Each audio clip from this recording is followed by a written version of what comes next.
My fiancé and I took part in a wedding reality show where 50 couples held live-streamed weddings at the same time. While he was downstairs taking on a challenge, I slipped out secretly. We wanted to become the first happy couple witnessed by the whole country. But to my shock, I ended up discovering his secret. Simon, you can't be serious.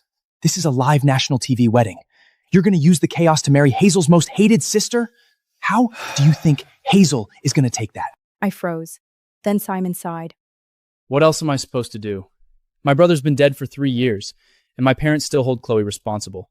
If I marry her and make her a legal member of the family, they won't be able to keep going after her. As for Hazel, she and I have always been soulmates on a spiritual level. We don't need a marriage certificate. She wouldn't care about those formalities. The groomsman still sounded uneasy. But you're forgetting what happened after your brother dumped Hazel for Chloe. Hazel nearly jumped into the river.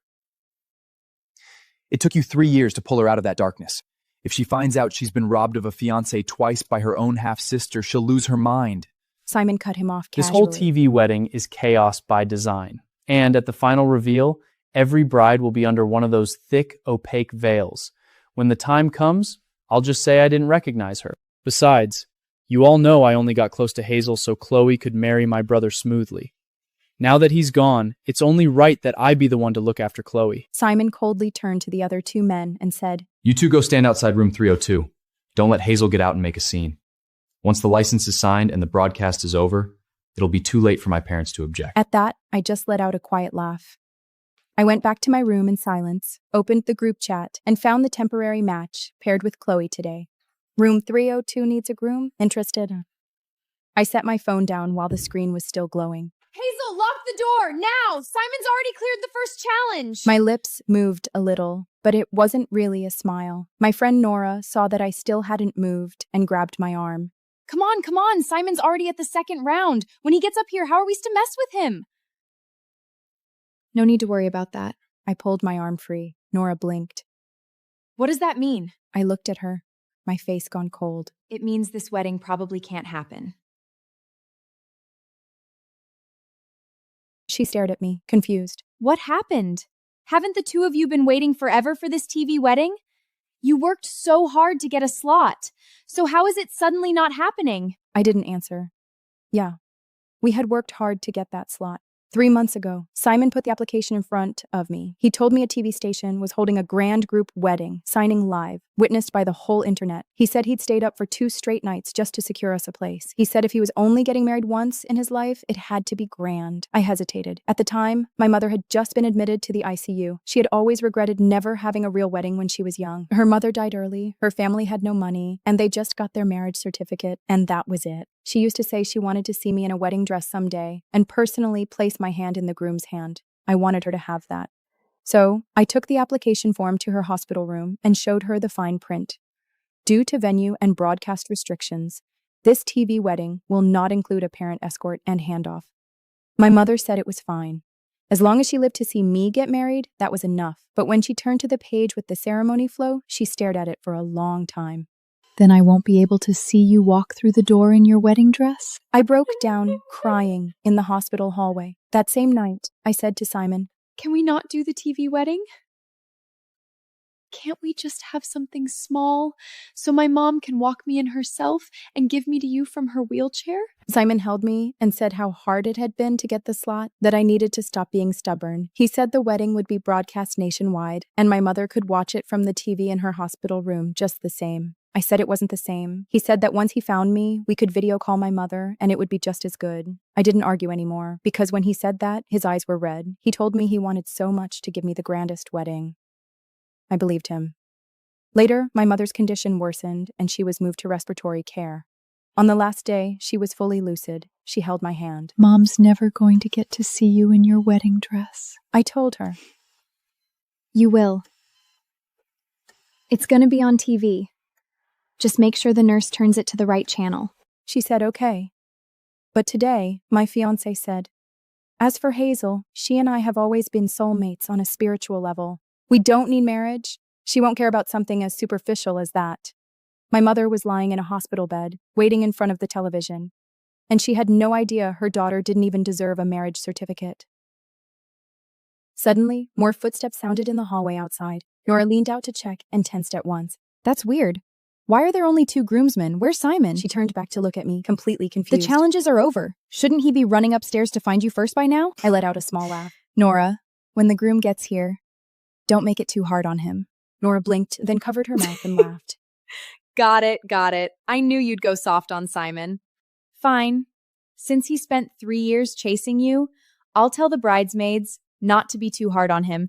At most, we'll make him do 20 push-ups. As she spoke, she picked up her phone and sent a message to the other bridesmaids waiting outside. The bride says, don't be too brutal. Save him some face. The corner of my mouth lifted slightly, but I said nothing. Under normal circumstances, this would have been such a sweet moment. After sending the message, Nora came over and looped her arm through mine. Seriously, Simon must look incredible today. You've been together for 3 years, and he's barely even held your hand. Now you're about to be legally married? Aren't you nervous? No, I said. Nora laughed. you liar. Your lips are white. Just then, my phone started vibrating. It was my mother. She'd made a point of video calling me. She had just finished chemo. All her hair was gone. Her face was pale and yellow, but she was smiling so brightly. My beautiful girl, you look so lovely today. I'm watching the broadcast. Simon's working so hard to get through all those games just so he can marry you, so don't be too hard on him, all right? I forced a dry little laugh and nodded. My mother kept smiling. I can't wait to see the 2 of you sign. A nurse came in to change her medication and glanced at the screen.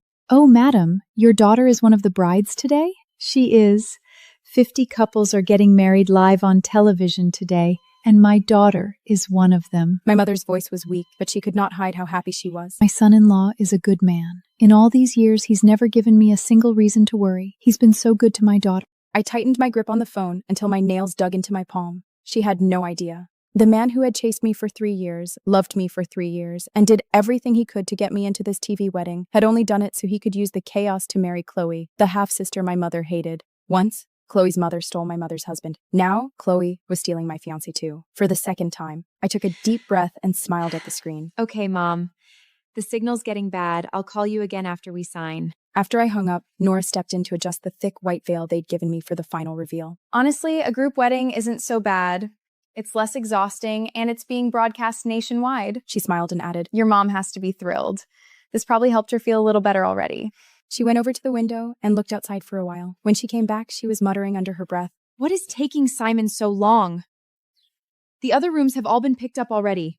The host downstairs is already calling couple 28. She turned around, picked up a piece of candy from the table, unwrapped it, and popped it into her mouth. But seriously, who would have thought 3 years ago that you'd actually end up marrying him? I didn't answer. Nora chewed slowly, her gaze drifting. Back then, after his brother Mark hurt you like that, I was terrified. That bastard Mark really knew how to play the perfect man. When he was with you, he acted like he'd pull the stars out of the sky for you. We all thought the 2 of you were absolutely going to get married. As she spoke, her voice grew heavier. And then Chloe came out of nowhere. My fingers curled slightly. Chloe. I hadn't heard anyone say that name out loud in a long time. 6 months after Simon and I started dating, he finally took me to meet his family. That was when I learned that Mark was his brother. And the woman who had once destroyed my relationship, my half-sister Chloe, was already married to him. I was shaking all over and turned to leave. Simon grabbed my hand and held on tight, his voice trembling. Hazel, give me a chance. I'll spend the rest of my life treating you right. Please, let the past stay in the past. I struggled with it for a long time.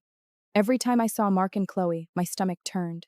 But Simon really had been good to me. He never forced me to be friendly with them. He helped block drinks for me and got me out of awkward situations. As long as he was there, Mark and Chloe never even got the chance to come near me. He always said, If you don't want to deal with them, then don't. They have nothing to do with you. But I didn't want to make things harder for him. He and Mark were family.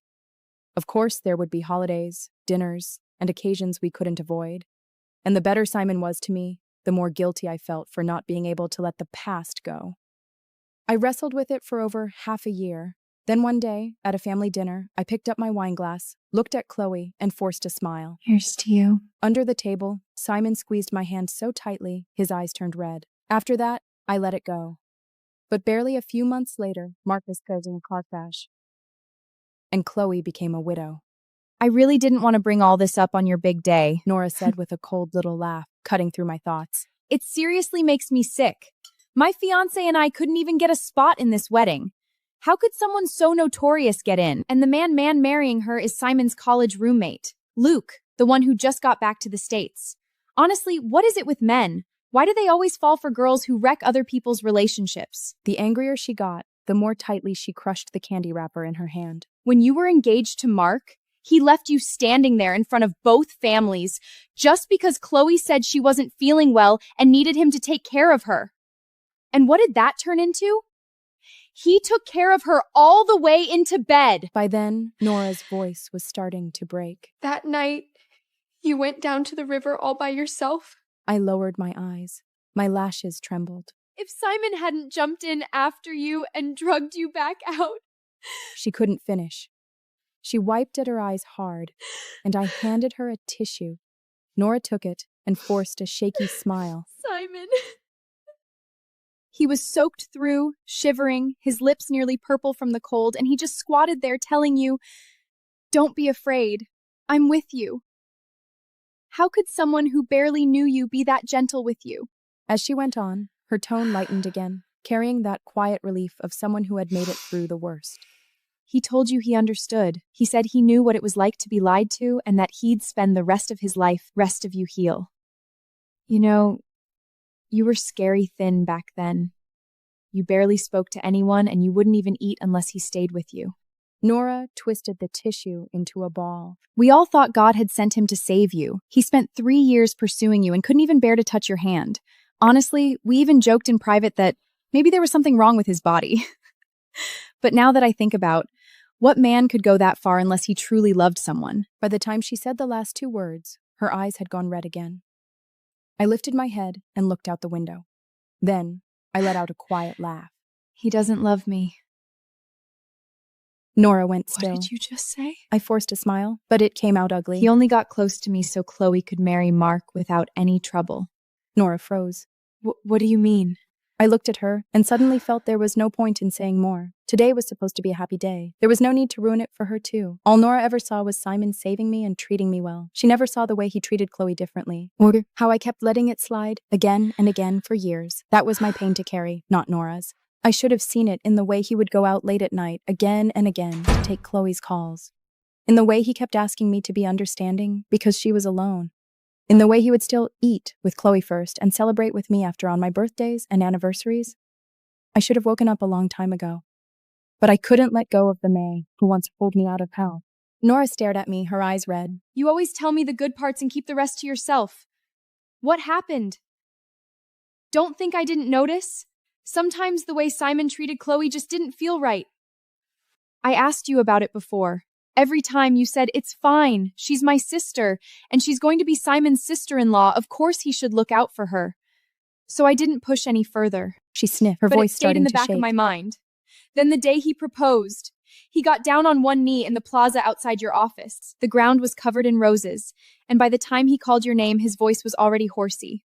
All I could think was, how could a man like that not love you? As she spoke, Nora ended up smiling through her tears. So I guess none of that matters now. My Hazel is finally marrying the man she loves. The moment she finished, laughter and excited voices rose outside the door. Here! The groom's here! Nora's eyes lit up instantly. She wiped away her tears and broke He's into a here! smile. Simon's here! Hurry, sit still. Pull your veil down. Don't let him see you yet.